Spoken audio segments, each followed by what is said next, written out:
ایک نا بڑی اچھی بات کسی عالم نے کہی تھی. انہوں نے میں ایک عالم والی بات بھی شیئر کروں گا, پھر ایک حدیث بھی شیئر کرتا ہوں انشاءاللہ. یہ والا جو سوال ہے نا یہ بڑا کامن ہے, یعنی مجھے اگر کوئی آزمائش آئی ہے تو کیا یہ آزمائش ہے یا سزا ہے. صحیح. کسی عالم نے بڑی پیاری بات کی تھی. انہوں نے کہا تھا کہ وہ بندہ, یعنی ان بندوں کو یہ فکر ہی کہاں ہوتی ہے کہ اللہ مجھے آزما رہا ہے کہ یا یہ اللہ کی سزا ہے, جو کہ بیسیکلی اللہ تعالیٰ کو راضی کرنے کے پیچھے بھاگ ہی نہیں رہے ہوتے. یہ تو فکر ہی اس بندے کو آئے گی علی بھائی دیکھیں, جس کو یہ احساس ہے کہ میرے رب مجھے دیکھ رہا ہے اور کیا میرے سے کوئی غلطی ہوئی ہے کہ نہیں. یعنی اس کے اندر کوئی تقویٰ کانشیسنیس تھوڑی سی تو ہے نا, اتنی تو اس کے اندر کانشیسنیس ہے کہ اس کو یہ فکر ہے. جس بندے کے اندر یہ فکر ہی نہیں ہوتی وہ کبھی سوچتا بھی تھوڑی ہے.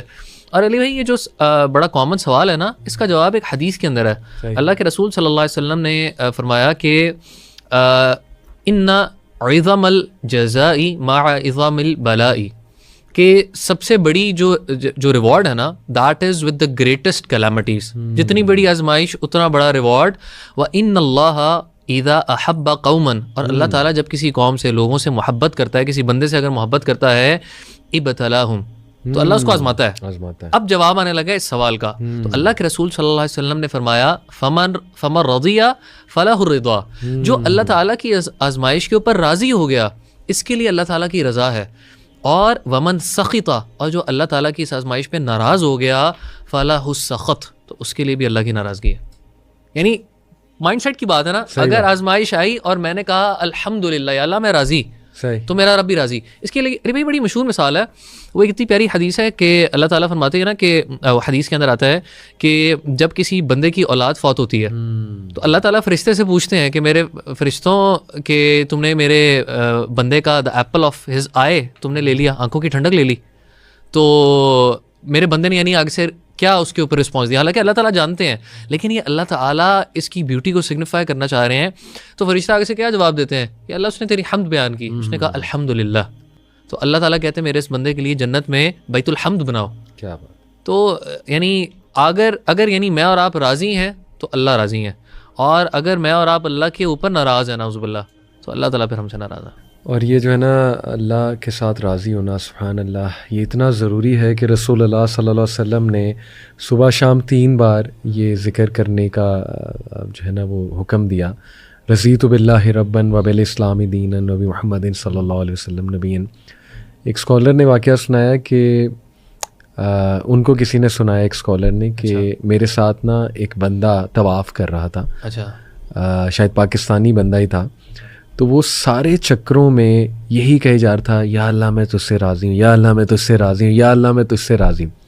کہتے پہلے تو انہیں اچھا لگا, لیکن پھر تھوڑا غصہ چڑھا کہ یہ اس چکر میں بھی, اس حصے میں بھی جو رکن یمانی سے لے کے حجر اسود تک ہے, جب ربنا آتنا فی الدنیا پڑھنی چاہیے, یہ اس میں بھی یہی کہی جا رہا ہے, یا اللہ میں تجھ سے راضی ہوں, یا اللہ میں تجھ سے راضی ہوں. کہتے انہوں نے نصیحت کی کہ کیا کہی جا رہا ہے, مطلب کچھ اور بھی کہے. تو کہتے اس نے جواب دیا کہ شیخ صاحب شاید اللہ ایک بار ریٹرن میں مجھے کہہ دے اے میرے بندہ میں بھی تجھ سے راضی ہوں, تو بس میں تو اس نیت سے آیا ہوں. اللہ اکبر. تو یہ بھی ایک نیکسٹ لیول ہے. میں ایک حدیث سامنے رکھتا ہوں, آڈینس کے لیے بڑی تھیوریپیٹک ہوگی, اور آپ بھی کمنٹ اس پہ کر دیجیے گا. سنن ابو داؤد کی حدیث ہے. کیا پرسپیکٹیو چینج کرتی ہے سبحان اللہ یہ حدیث.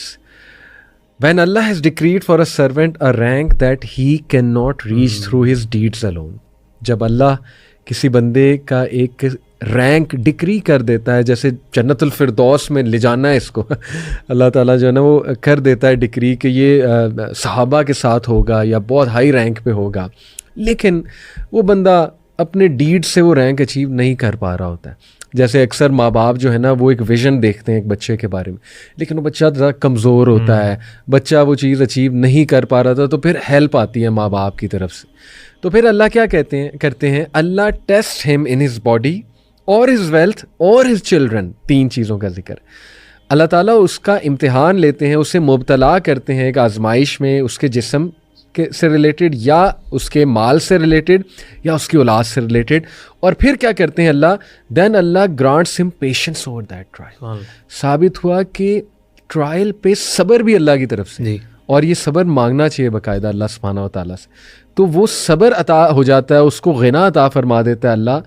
اس سے کیا ہوتا ہے, until he causes him to reach the rank that Allah has decreed for him.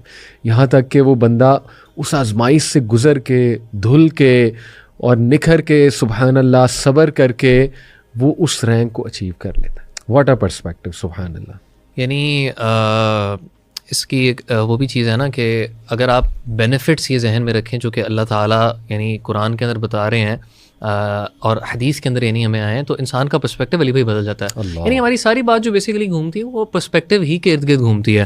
اسی میں ایک حدیث ایڈ کروں گا, اور وہ آپ نے رضا والی بات کی تھی نا طواف علی, اس میں میرا تھا کہ میں ایک بات ضرور ایڈ کروں گا جو آپ نے طائف والی یعنی دعا کی ہے نا. جی اب علی بھائی اس میں دیکھیں کہ اللہ کے رسول صلی اللہ علیہ وسلم نے اللہ تعالیٰ کے سامنے کیا بات رکھی. اللہ کے رسول صلی اللہ علیہ وسلم نے فرمایا اِلَّمْ يَكُنْ بِكَ غَضَبٌ عَلَيَّ فَلَا أُبَالِي, یا اللہ اگر یعنی یہ جو آزمائش آئی ہے اگر آپ میرے سے ناراض نہیں ہے نا تو آئی ڈونٹ کیئر, یا اللہ میں یہ برداشت کروں گا, آپ کا راضی ہونا میرے لیے ضروری ہے. اور یہ جو آپ نے ریوارڈ والی بات کی علی بھائی کہ سبحان اللہ, یہ حدیث میں اکثر اپنے کسی سیشن میں بھی بیان کر دیتا ہوں, اور یہ آپ جتنا بڑھے نا علی بھائی اتنا انسان سوچ میں پڑ جاتا ہے. اللہ کے رسول صلی اللہ علیہ وسلم نے فرمایا کہ یود اہل العافیت یوم القیامہ, جو خیر عافیت کے ساتھ دنیا میں رہے ہوں گے وہ جب قیامت کے دن دیکھیں گے ان لوگوں کو جن لوگوں کو آزمایا گیا, تو وہ خواہش کریں گے کہ لو ان جلودہم کانت قرضت فی الدنیا بالمقارید, اللہ دنیا کے اندر نا ہماری جلدیں کینچیوں سے کاٹ دی گئی ہوتی ہیں. یعنی آپ انٹینسٹی دیکھیں وہ کیا کس چیز کی خواہش کر رہے ہیں, کیونکہ اب ایکچوئل میں وہ چیز دیکھ چکے ہیں کہ جو ان لوگوں نے اچیو کر لی جن کے اوپر آزمائش آئی, اور اللہ تعالیٰ نے ان کو صبر دے دیا. اور علی بھائی یہ ایک نا شیطان وسوسہ دیتا ہے کہ دیکھیں ہم بات کرتے ہیں کہ جی اگر آپ اللہ کے نیک بندے ہیں نا تو آپ کے اوپر آزمائش آئے گی. اب پتہ ہے شیطان اس پہ وسوسہ کیا دیتا ہے کہ یار اگر میں نیکی میں آگے بڑھنے کی کوشش کروں گا نا تو میرے اوپر تو آزمائش آ جائے گی. یعنی اچھا اب تو میں نے ہاں یار یہ تو دنیا تنگ ہو جائے گی, اور وہ مشکلات کیا ذہن میں آتی ہیں, اچھا پیسے تنگ ہو جائیں گے, صحت کو کچھ ہو جائے گا, کوئی ریلیٹیو کو کچھ ہو جائے گا, نہیں یار میں نہیں ہو سکتا. اور ہمیں بائی دا وے سوال مسجد لاک اپ میں ابھی ریسنٹلی 2 سوال آئے. یہ اچھا آپ جب موجود تھے ایز اے ہوسٹ, ضیاء بھائی نے پھر اس کا آنسر کیا تھا, ایک بھائی نے سوال باقاعدہ کیا تھا, اور دوبارہ پھر ایک نے دوبارہ ری ایمفسائز کیا تھا کہ ہم نے ہمیشہ یہ سنا ہے کہ دین کے قریب جب آپ آتے ہو تو مشکلات. جی اچھا, اس کا علی بھائی ایک بڑا کمال جواب ہے. اب دیکھیں اللہ کے رسول صلی اللہ علیہ وسلم کی حدیث ہے نا کہ سب سے بڑی آزمائشیں انبیاء پر آتی ہیں, اور پھر ان سے جو نیچے ایمان والے ہوتے ہیں ان کو اس طرح آزمائش آتی ہے.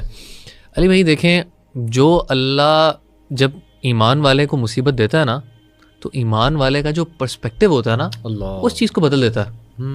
ایک بندہ چاہے جتنی بڑی آزمائش میں ہو, اس کا ایمان اتنا اسٹرانگ ہو چکا ہوتا ہے کہ وہ صبر بھی نہیں, وہ شکر کر رہا ہوتا ہے. وہ کہتا ہے یا اللہ تیرا احسان ہے, تو نے مجھے اس قابل سمجھا.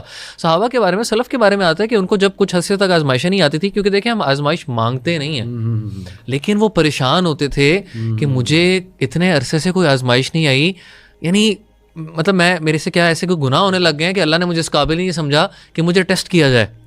اور یعنی پرسپیکٹیو کی بات ہے, تو چاہے جتنی بڑی آزمائش آ جائے اللہ تعالیٰ آپ کے دل کو اتنی تقویت دے دے گا کہ آپ کو اتنی بڑی آزمائش بھی بہت تھوڑی سی لگی. اور علی بھائی یہ پرسپیکٹیو نا غزوہ احزاب میں سامنے آتا ہے کہ جب اللہ فرماتے ہیں وَلَمَّا رَأَى الْمُؤْمِنُونَ الْأَحْزَابَ, جب مومنوں نے گروہوں کنفیڈریٹس کو 10,000 کی آرمی کو دیکھا, انہوں نے کہا وَلَمَّا رَأَى الْمُؤْمِنُونَ الْأَحْزَابَ قَالُوا هَذَا مَا وَعَدَنَا اللَّهُ وَرَسُولُهُ, یہ تو اللہ اور اس کے رسول کا وعدہ ہے.